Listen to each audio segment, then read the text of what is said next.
Well, good morning, everyone. Hope you're having a terrific day so far. Welcome to our town hall. My name is Kathy Smith. I am honored to be Maryland's Assistant Secretary of State. I provide executive oversight of the Charities and Legal Services Division. And we're absolutely thrilled to welcome you to today's town hall to provide some tips on applying to the 2023 Maryland Charity Campaign. We refer to the Maryland Charity Campaign as the MCC for short. The MCC is the state's workplace giving program for employees and retirees. And we're delighted to offer this town hall to help our charitable organizations understand the application process and to learn some common mistakes when applying for the MCC. As indicated in the email notification about today's town hall, the town hall will be recorded, and a link to the recording will be available on the Secretary of State's website under the Charity tab. By choosing to join the town hall, you are consenting to the recording. Just please know the content and presentation provided is for your benefit and for informational purposes. It is not intended to be legal advice. I don't think that we're going to exceed the platform maximum, but the platform restricts attendance on the town hall, not the Office of the Secretary of State. We're happy to have everybody join. Time is reserved at the end for questions. So if you hold your questions, you might find that they're answered as the presentation progresses. If not, we'll have time during the question and answer session at the end.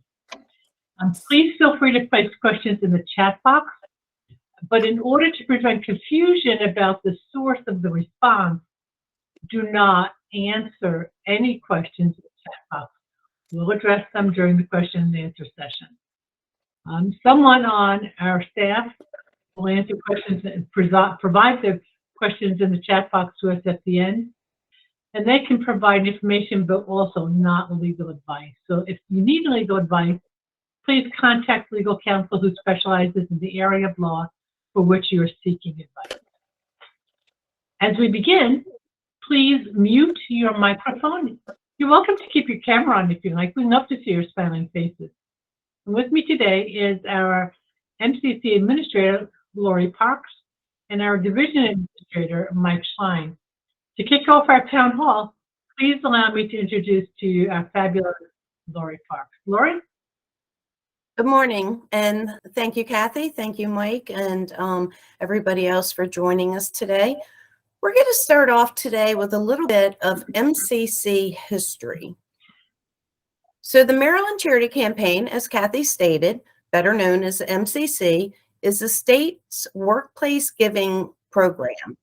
It is for state employees and retirees to donate to the charities that are participating in the campaign for that year. The MCC came about in 1983 under an executive order. The governor is the chair of the campaign. The lieutenant governor is the co-chair of the campaign. Each year, the governor chooses 2 cabinet members, and he appoints them to be the vice chairs for that year's campaign. So today's purpose. So why are we here today?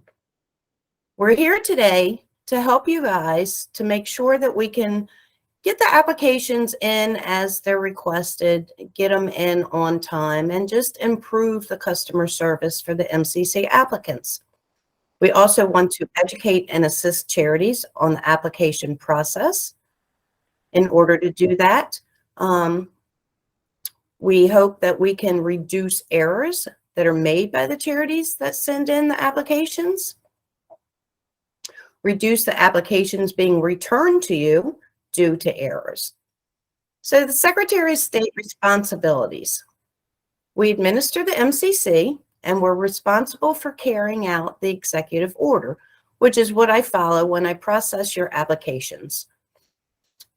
We want to assure charities meet the requirements of the executive order. We vet the charities to determine their eligibility, approve the charities to participate, and that is an annual application. It is not a 2-year application. It is something that needs to be filed annually. It assures the state employees and the retirees that donations are going to reputable charities. What do we mean by that? We want to make sure when we vet the applications that everybody is out there doing what they should be doing for the charities. You're in good standing. You're below the 25% for management and fundraising expenses. We also oversee the operating agency, which currently is America's Charities. The operating agency is the back-end process. They take care of the online platform. They distribute the funds to you. So did you know that state employees can give online? That is what the online platform is.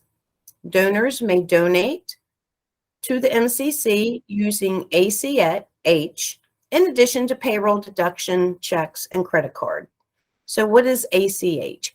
ACH is a check processing that can be done online. State employees and retirees may keep their donor information confidential. And did you know that one person in the Secretary of State office administers the campaign, ensures compliance with executive order and the operating agency, and that is me. So,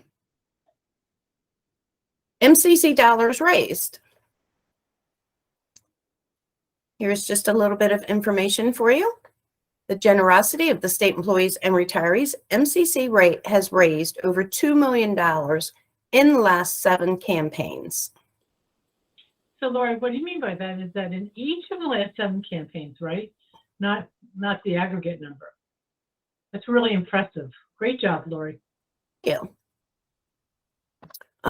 Over $3 million in the last 2 campaigns out of 7. So out of the last 7 campaigns, state employees have been generous and state retirees to donate more than $3 million in 2 of those years. Since 2015, the MCC has raised $18,516,289. Did you also know that Marylanders donate more than $5.3 billion annually to charities, according to the Maryland Association of National Profits Organizations? That is the Nonprofits by the Numbers report. So if you go to the Maryland Association of Nonprofits Organization, you can see how much money is donated state by state. And so that's a pretty impressive number for Marylanders. So the criteria that is required for charities to participate. You have to be registered in good standing with the Secretary of State Charities Division. A lot of times I get questions, or I get emails back that say, well, I am registered, and they send me their form for tax and assessment. That is true. You have to be registered with tax and assessment in Maryland too. But what we are referring to when we say registered in good standing is you also have to be registered with the Secretary of State office in order to solicit donations in the state of Maryland. You must be registered with SOS, Secretary of State, for at least 2 years if you are a local charity and 5 years if you are international. You need to complete and submit the online application at the One Stop portal. So this is going to be something new and something different for you guys this year. For the last 4 or 5 years, you've been emailing me your applications to the mcc.applications email address. We have switched over, as with your annual registration for your charities with our office, to One Stop portal. Hopefully all of you guys are familiar with it and you have gone in there. If you don't do your charities registration, then hopefully somebody in your organization can help you with this. But in the One Stop, you will do the application. You will submit a signed budget. The signed budget is going to be signed by your CEO, and that is your current operating budget. It's also going to be required to send in and download a signed 990 or a COF 85. We do not and still will not accept 990 EZ. So by executive order, we can only accept a 990 or a COF 85. The COF 85 can be found on our website. If you click onto charities and go into forms, you will find the instructions for it. It's very simple. It's 2 pages. So applications are no longer going to be accepted by email or U.S. mail. So please make sure that if you're not familiar with One Stop, make sure that you get with somebody in your organization that is familiar with it. It is a password protected site, so you will need your password for your organization. So, Lauren, let me just interrupt for half a second, if I may, please. A few minutes ago, you mentioned some of the requirements, registration requirements that are from the State Department of Assessment and Taxation. So just so folks know, in case you didn't know, 2 weeks ago, we actually held a town hall with the Comptroller's Office and the State Department of Assessment and Taxation, identifying the distinctions between what documents they need versus the documents that we need for registration. So if you missed that town hall, go onto our website at the Charities tab, and the recording is posted there. We'll provide some clarity if you need that clarity. So thanks, Lori, for allowing me to interject that. Sure, thank you. So eligibility criteria. As I stated before, you must be in compliance with all applicable federal, state, and local laws.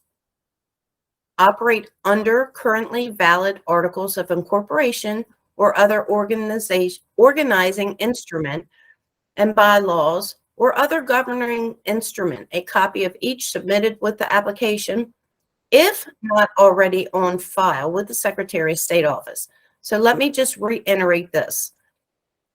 If you go on to your One Stop, if you are in compliance, the MCC application is going to be opened up to you. If for some reason you feel as though you are in compliance, but you can't get to the MCC application, contact the Charities and Legal Division. Make sure that your registration that you file annually with the Secretary of State office is up to date and current. That will stop you from being able to file for the MCC. So you have to make sure that everything is in order, that you are current. If you are current, you will not need these other documents downloaded. You will not need to download your bylaws, your articles of incorporation because they're already on file with us. And Lori, that'll, the access to the application will begin after the application process opens, which is in December. Is that right? Correct. Okay. So nobody would be able to access it now They because would not be able the to access application it now. process hasn't yet opened. Great. Right. Thank you. Yes. And of course, if you are a charity that is in compliance, you hold and maintain a valid designation letter from the IRS, which allows you to be a 501c3 organization and eligible to receive taxable contributions under Section 170 of the IRS Code. Again, additionally, you would not need to download this for the MCC if you are current with all of your documents that are needed for your registration. Submit a duplicate IRS Form 990, which must be signed. Let me reiterate that. Please sign the 990. And I don't mean that it needs to be signed by your tax preparer. It needs to be signed by your organization, or unfortunately, I will have to send that back.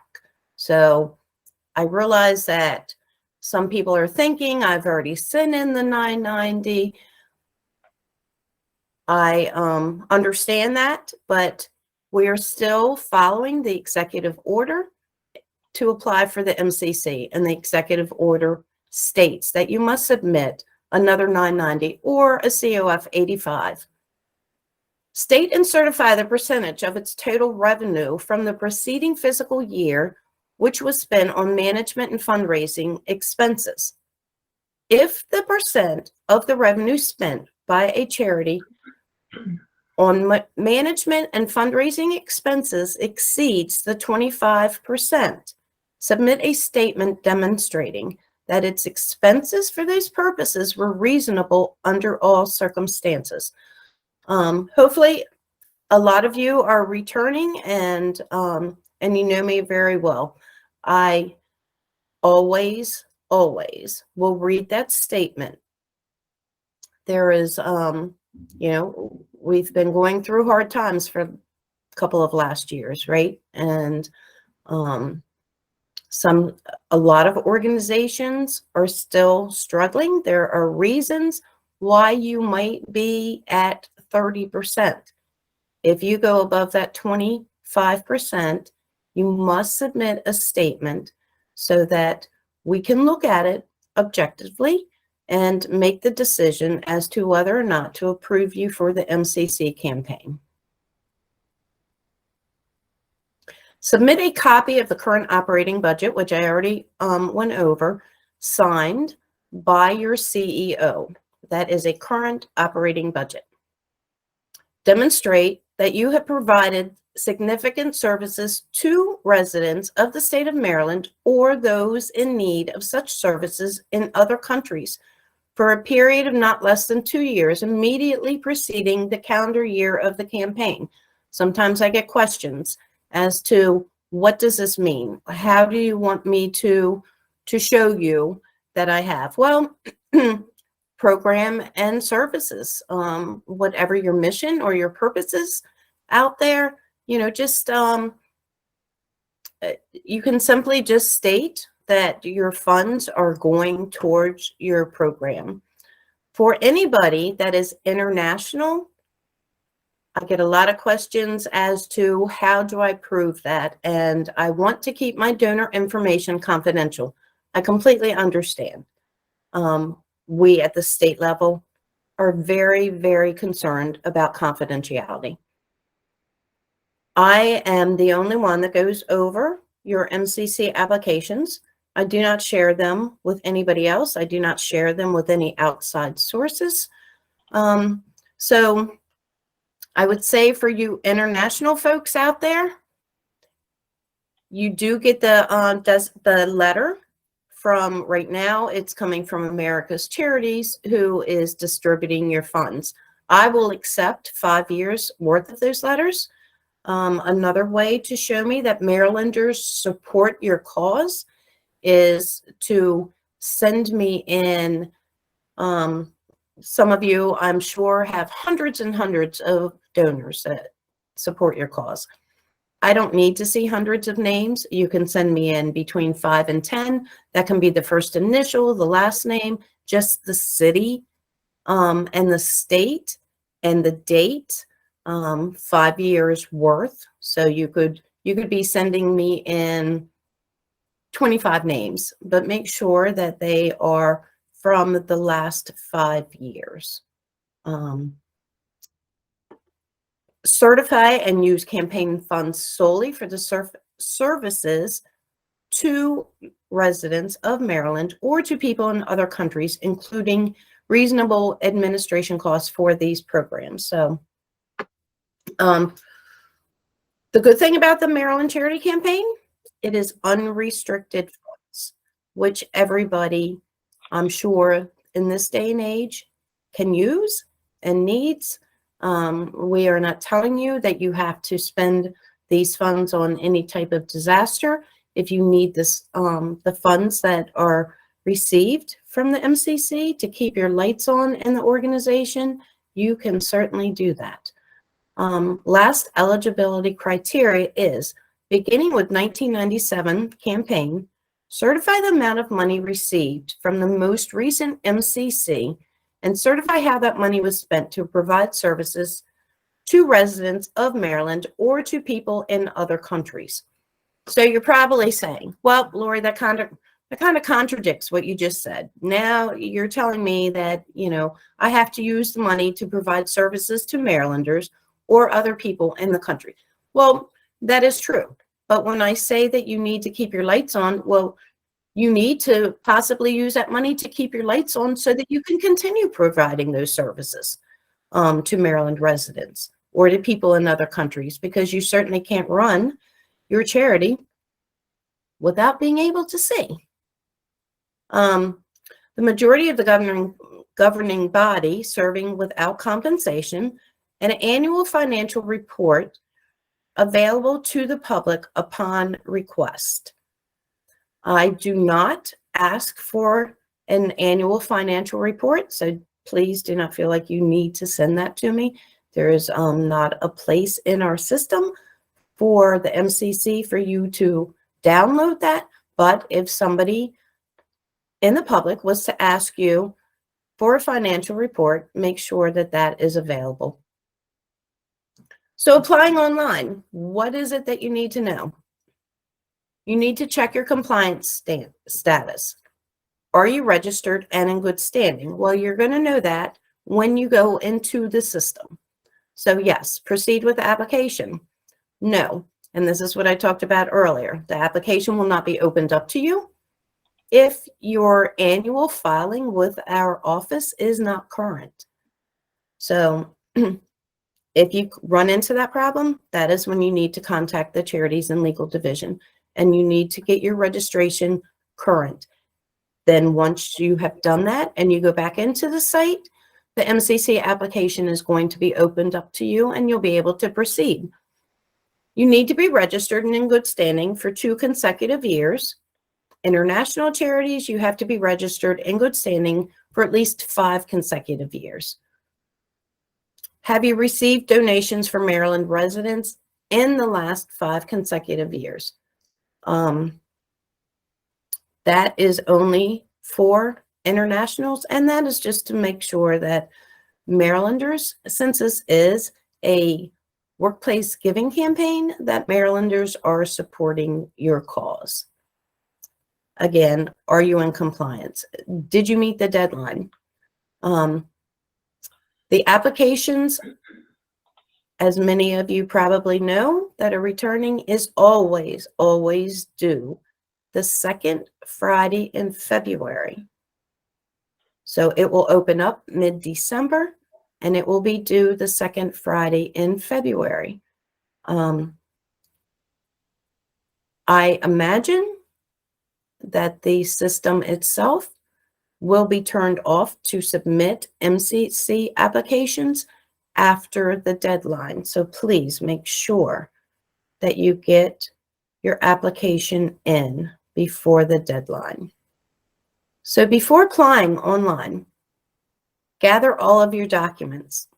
Have your latest 990 or COF 85 signed by the CEO. We don't want to have to be sending it back to you.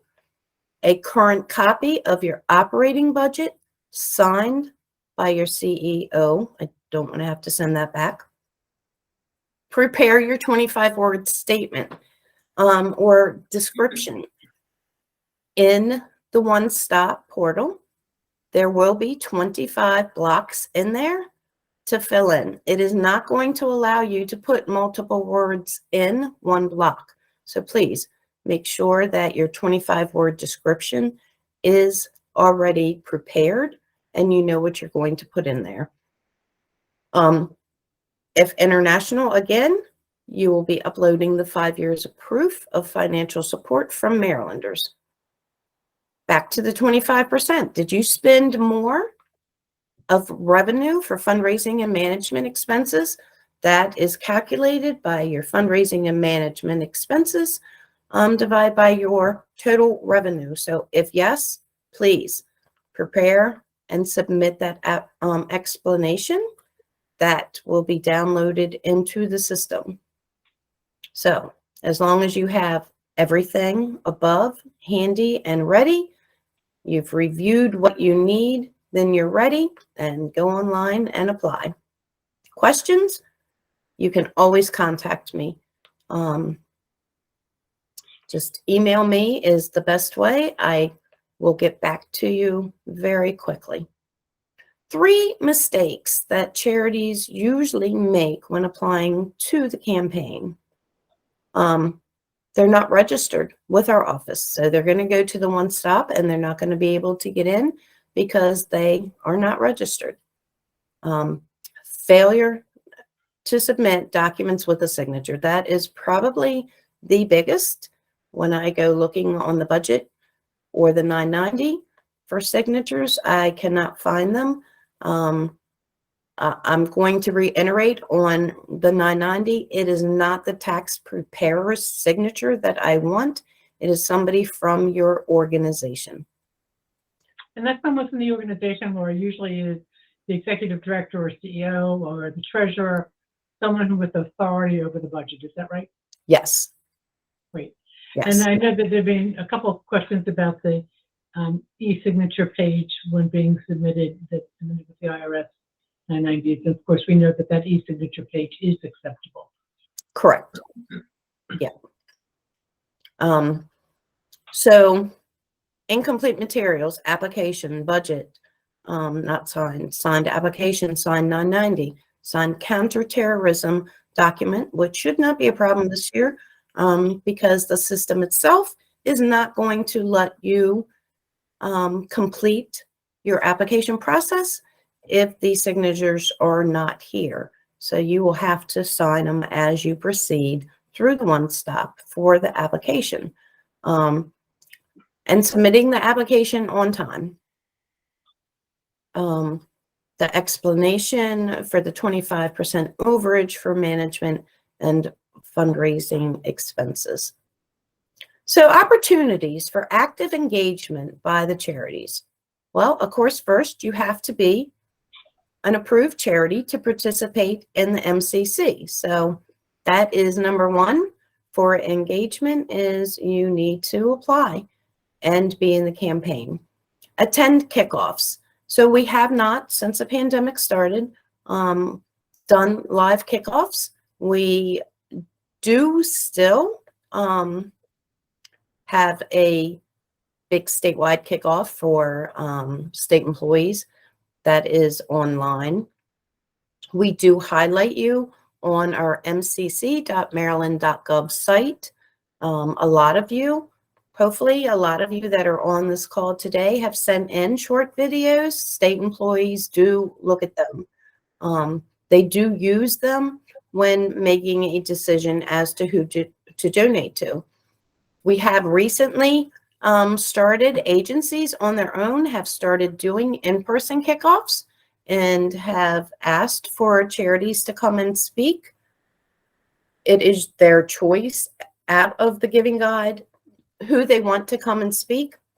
If they are just looking for a speaker, then you will be notified, and that request usually comes from America's Charities asking you if you want to speak.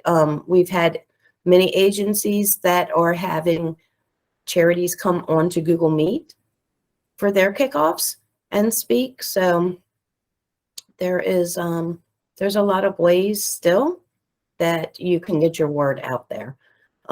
Bragging rights, it's time to toot the charity's horn and share the good word. Benefits for participating charities is donor recruitment. I've known many state employees that have just been so interested in the charity that has just spoke at an event that they actually want to volunteer and go and help out that charity. So it's a good way to recruit people or volunteers. Unrestricted funds, we talked about that. You can use the funds to keep your lights on. You can use the funds if you have travel expenses throughout the state or whatever. It is your choice how you use these funds. Potential recruitment of volunteers, again, opportunities for the charity for self-promotion. There's a lot of charities that go into the giving guide on our YouTube play wheel with all of your videos that you have shared. And I have to say, I have made it halfway through the videos, but each year I do go on the playlist and I look at every single video that was submitted. So I know that I am not the only one that does that. So those short videos are a great way to promote your charity. And so, Lori, just to clarify a couple of things, if I may. So a letter is going to be, or notifications can be going out by email to every charity that's registered with our office, inviting them to apply to the MCC. We do that every single year. Yes. And in that email are the dates of the application, when the application process begins, and the closing date, as well as the actual application itself. And this year you'll have the link to the one-stop portal, right? Is that right? Correct. Okay. And then also at the beginning of the campaign, actually prior to the campaign, so we're talking today about applying to the 2023 MCC. The 2022 MCC is underway now. We're about halfway through. So we're talking about applying for next year. So you talked about that application process ending in February. And then sometime over the summer, next summer, you'll be sending an email to all of the charities who have been approved to participate, giving them instructions about how and where to send videos and photographs and all that information. Is that right? Yes, and that email comes from America's Charities. So from the operating agency. From the operating agency, correct. So they are the ones that actually handle that part of the campaign. And so those, and they put the entire YouTube wheel of charities together. So that is who requests that information. They also request if you would like to be a speaker. If a agency or department is looking for speakers throughout the campaign. Now the campaign runs for 10 weeks, and that is again by executive order. So we always kick off sometime in the beginning of October, and the campaign runs through mid-December. The one benefit that we have is we actually leave the online process open for state employees and retirees to be able to go on and donate through the last 2 weeks of December. So we actually are open for donations from usually around October 5th until midnight of December 31st.